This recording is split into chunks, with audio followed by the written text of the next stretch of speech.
வணக்கம் உறவுகளே. இன்றைக்கு மார்கழி மாதம் பிறந்து விட்டது. 12ஆம் மாதம் 2025ஆம் ஆண்டு 12ஆம் மாதம் இன்றைக்கு 1ஆம் தேதி வந்திருக்கிறது. உறவுகளுடன் நான் ஒரு உரையாடல் செய்ய வேண்டும், ஒரு உரையை கொடுக்க வேண்டும் என்றெல்லாம் எண்ணி இருந்தேன். என்னென்று சொன்னால், இந்த இயற்கையை பற்றி, இந்த இயற்கையின் சீற்றங்கள், மற்றது நாங்கள் இயற்கையை கைவிட்டதால் ஏற்பட்ட விபரீதங்களோ ஒன்று ஒரு ஐயம் ஏற்பட்டது.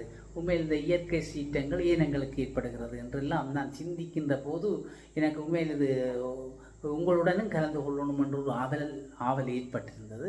நான் இது 4-5 நாளாக இதை யோசித்தோண்டே இருந்தேன். இந்த இயற்கை அனர்த்தங்கள் துவங்குகின்ற போது உண்மையில் நாங்கள் இயற்கையை விலகி விட்டுட்டு வருகிறோம்.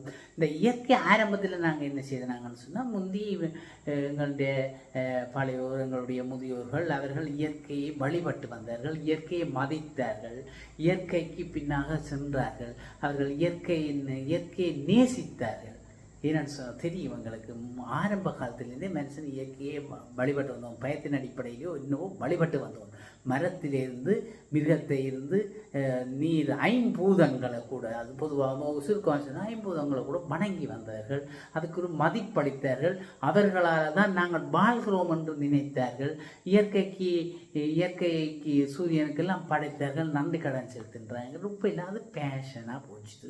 முன்னியாக்கள் விவசாயம் செய்தார்கள். விவசாயம் செய்கின்ற போது அதுவும் ஒரு பயபக்தியாக செய்தார்கள். அந்த விவசாய நிலத்துக்கு போகின்ற போது அங்கு அவர்கள் அதை எவ்வாறு மதித்து செய்வார்கள். வயலுக்குள் செல்கின்ற போது காலணி என்றும் அணிய மாட்டார்கள். பாதணி அணிவதே இல்லை. அவர்கள் கலட்டி விட்டுத்தான் உள்ளே போவார்கள். அப்படியான ஒரு நிலைதான் அப்போ இருந்தது. இயற்கையை மதிக்கின்ற பண்பு இருந்தது. இப்போ எங்களுடையாக்கள் அப்படியே காலணியோடு தான் போவார்கள். சப்பாத்தெல்லாம் போட்டுக்கொண்டு அதுக்குள் இறங்குகிறார்கள், போகிறார்கள். அப்போ இப்போ என்ன ஏன்னு கேட்டால், பாம்பு கடித்து விடும், பூச்சி கடித்து விடும், அதுக்காக முழங்கால் மட்டும் ரப்பர் செட்டு போடுறோம் என்றார்கள். அதே முன்னியாக்களுக்கு அப்படி ஒன்று நடக்கவில்லை. முன்னியாக்கள் என்ன செய்கிறார்கள்? கடவுளைத்தான் நம்பினார்கள். விவசாயம் விதைக்கின்ற போது முன்னுக்கு போனோடனே அவர்கள் என்ன செய்வார்கள்? நம்பி ஒரு நாகதம்பிரானுக்கோ ஒரு ஆளுக்கு இந்த நேர்த்தி கடன் கட்டுவார்கள். கட்டி அது எங்கள் இதில் எது வித துன்பமோ துயரமோ வரக்கூடாது நம்பினார்கள். அதன்படி நம்பிக்கையாக நடந்து கொண்டார்கள். நம்பிக்கை அப்படி நடந்தது. அப்போ அது வரைக்கும் ஒரு பிரச்சனையும் இல்லாமல் அவர்கள் அங்கேயே நின்று நீர் விட்டு பாய்ச்சி வெள்ளாமை விளைய பண்ணி விதைத்து சூடு அடித்துத்தான் வெளியேறுவார்கள். இப்போ அப்படியா? இல்லையே. இப்போ என்ன விதைக்கணும், விதைச்சி போட்டு போடுகணும், விதைக்கு பேர்ந்து பசடி எறியக்கு இருக்கா வரணும், பேர்ந்து போகணும், பேர்ந்து மருந்தடிக்க இருக்கா வரணும், முழங்கால் மட்டும் செருப்போட வரம்போலிய திருவினம், பேர்ந்து மோட்டர் சைக்கிளில் வெளியில் மோட்டர் சைக்கிளாக வருவார்கள். வந்து வெளியில் விட்டுவார்கள், தண்ணியை விடுவார்கள். விட்டதும் விடாதாமல் அதுக்குள்ளே போனோண்டைக்கு விடுபடைக்கு அது தெரியாது, எதை முடிச்சு போட்டு போடுறார்கள். எப்படி விளையும்? அந்த நேரம் 100 மூட்டை விளைந்த நிலங்கள் இப்பொழுது 30 மூட்டை விளையுதே. விஷயம் இருக்குது. அன்றையவர்களின் இன்றையவர்களின் வித்தியாசம் இதுதான். மதிப்பதில்லை, ஒன்றையும் மதிப்பதில்லை, இயற்கையை மதிப்பதில்லை, எங்களுக்கு மேலாக எங்களுடைய செல்வங்களை மதிப்பதில்லை. அதுதான் அந்த வினையோ ஒன்று எனக்கும் ஒரு ஆதங்கம் இருந்தது. அப்படியே எல்லாம் ஜோதிச்சு கொண்டு இருக்கு. நேற்று ஞாயிற்றுக்கிழமை பெரம்புரி பேப்பர் பார்க்குறது வளமை தானே. பெரம்புரியில் பார்த்தேன் எங்களுடைய ஆசிரியரும் அந்த இயற்கையின் சீற்றம், இந்த இன்றைக்கு இலங்கையில் நடக்கிற அந்த சீற்றம் எல்லாம் உணர்த்துறது என்ன என்று சொல்லியிருந்தேன். எனக்கு பார்க்கின்ற போது அந்த நான் உங்களுடன் என்ன கதைக்கணும்னு யோசிச்சனும் அதை அவர் தந்திருக்கிறேன். அவர் அறிவுபூர்வமாக தந்திருக்கிறார். நான் சும்மா சிம்பிளாக தான் கதைப்பேன். அவர் அறிவுபூர்வமாக தந்திருக்கிறார். உண்மையாக நல்லா இருந்தது. நம் முன்னோர்கள் இயற்கையை வழிபட்டார் என்பதை அவர் படவா சொல்கிறார். வரலாற்றினூடாக அறிஞ்சு கொள்கிறோம் என்று சொல்கிறார். உண்மைதானே. இயற்கை படைத்தருளிய இறைவன் தன்னை வழிபடுவதை விட தான் படைத்த இயற்கையை வழிபடுவதன் மூலம் மனிதன் குலம் தானும் ஏனைய ஜீவராசிகளும் வாழுகின்ற பிரபஞ்சத்தை பாதுகாக்க விரும்பியது. அது தாங்கள் வாழுகிற அந்த பிரபஞ்சத்தை பாதுகாக்க விரும்பினான்னு சொல்கிறார்.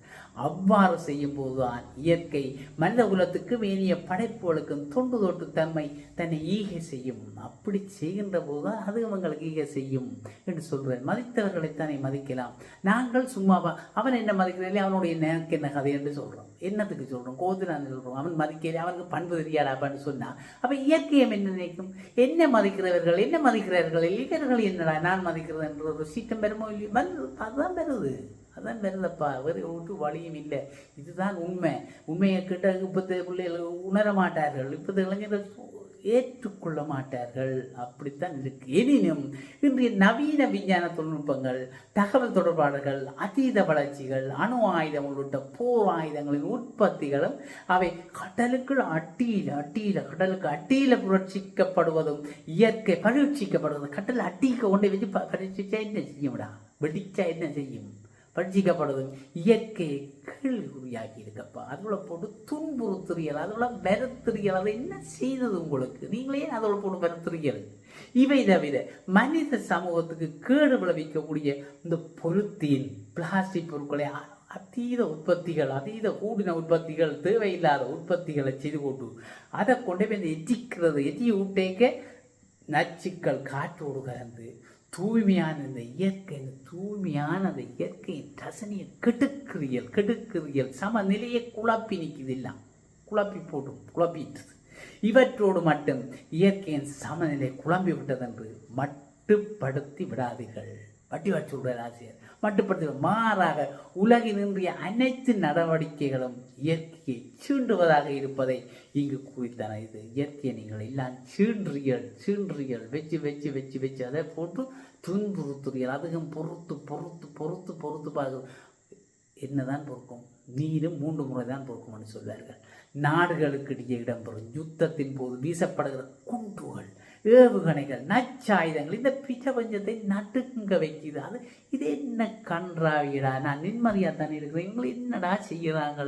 நச்சு போய் அடிக்கிறாங்க, குண்டுல அடிக்கிறாங்க, என்ற உடம்பில் போட்டு துளையத்தினை ஏற்படுத்துகிறாங்க, குண்டு தண்ணி வேற பண்ணுறாங்களப்பா, பிடிக்க பண்ணி என்னடா செய்கிறீர்கள்?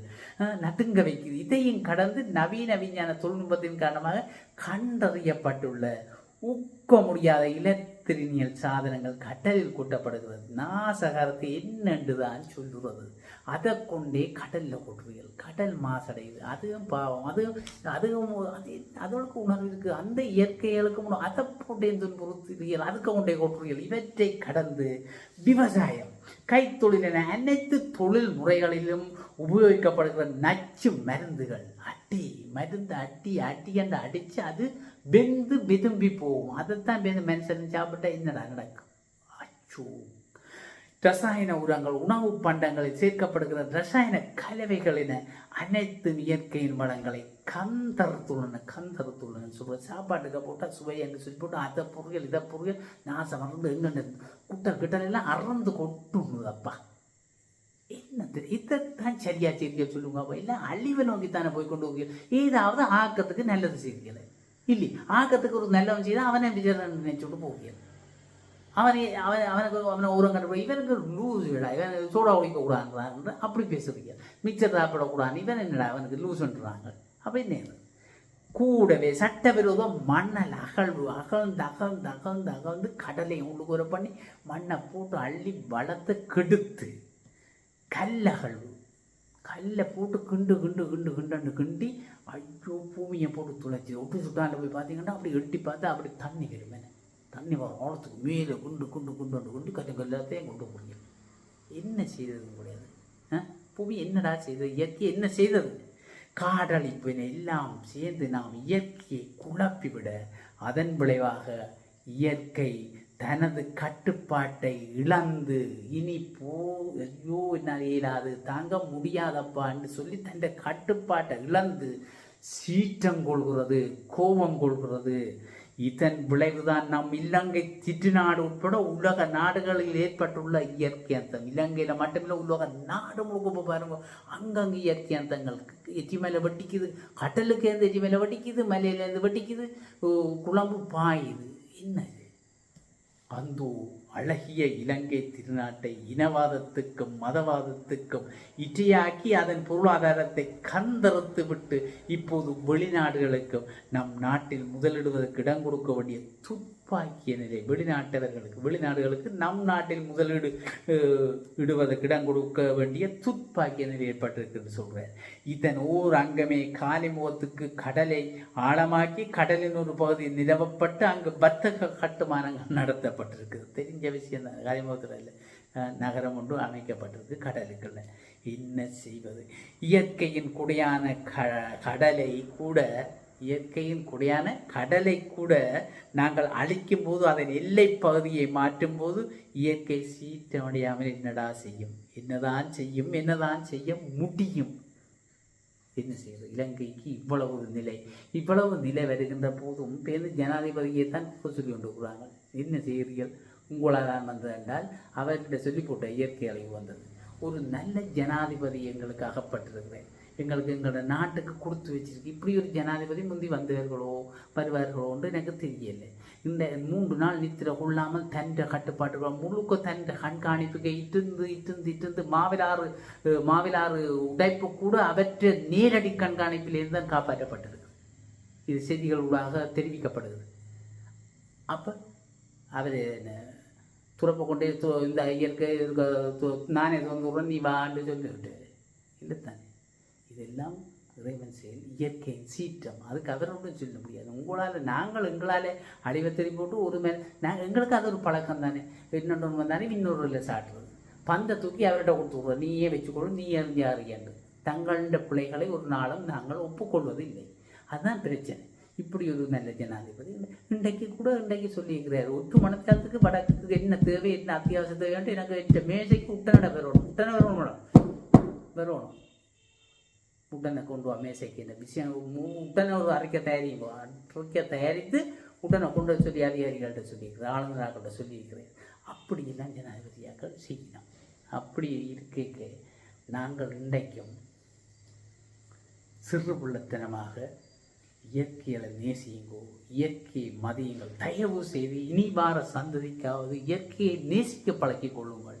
இயற்கையை நேசியுங்கள், இயற்கையை ரசியுங்கள், இயற்கையை அமைதியாக வாழ விடுங்கள். ஐயோ, உங்களுடைய துன்பத்தால் என்ன நீங்கள் மனிதர்கள் தான் உறிஞ்சிறியல் கொல்றோக்கு தான் உந்த பாடுபட்டு இயற்கையை சீட்டை வச்சு அது முழு பேரையும் கொல்ல போது உங்களையும் சேர்த்து தான் கொல்ல போகுது. அதை மட்டும் உணர்ந்து கொள்ளுங்கள். ஆகையினால் இயற்கையை நேசித்து இயற்கையை வணங்கி இயற்கையிடமிருந்து நல்லதை பெற முயற்சியுங்கள் என்று கேட்டுக்கொண்டு விடைபெறுகிறேன். நன்றி, வணக்கம்.